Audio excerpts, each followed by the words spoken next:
సంఘాల ఉద్యమానికి పర్యాయపదంగా దేశానికి ఆదర్శంగా నిలిచింది.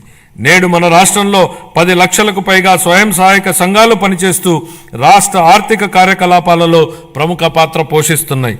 స్వయం సహాయక సంఘాల ద్వారా సాధించిన ఈ సాధికారత ఎంతగా ఉందంటే రాష్ట్ర సంక్షేమ విధానాలను మరియు రాజకీయాలను ప్రభావితం చేసే శక్తిగా డ్వాక్రా వ్యవస్థ రూపొందింది. స్త్రీ నిధికి కేటాయించిన నిధుల్లో 750 కోట్ల రూపాయలను గత ప్రభుత్వం పక్కదారి పట్టించింది. మహిళా స్వయం సహాయక సంఘాల సభ్యుల ఆర్థిక సాధికారతకు ఎంతో విఘాతం కలిగించింది.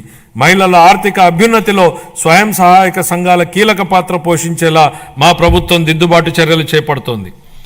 సమగ్ర శిశు అభివృద్ధి పథకం, మిషన్ శక్తి వంటి పథకాల ద్వారా మహిళలు, పిల్లలు మరియు కౌమార దశలో ఉన్న వారికి తగిన పోషకాహారం అందించేందుకు మా ప్రభుత్వం అనేక చర్యలు తీసుకుంటోంది. మేనిఫెస్టోలో హామీ మేరకు అంగన్వాడీ కార్యకర్తలకు గ్రాట్యుటీ మంజూరు చేసిన ఘనత మా ప్రభుత్వానిదే. వృద్ధుల సంరక్షణ కోసం కొత్తగా 12 వృద్ధాశ్రమాలు మంజూరు చేయడం జరిగింది.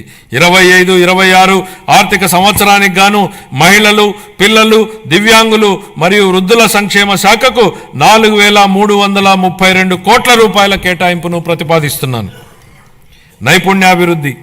నైపుణ్యాభివృద్ధి గురించి మన గౌరవనీయ ముఖ్యమంత్రి గారి మాటల్లో, జ్ఞాన ఆధారిత ఆర్థిక వ్యవస్థలో నిరంతరం నైపుణ్యాలను మెరుగుపరుచుకోవడం చాలా కీలకం.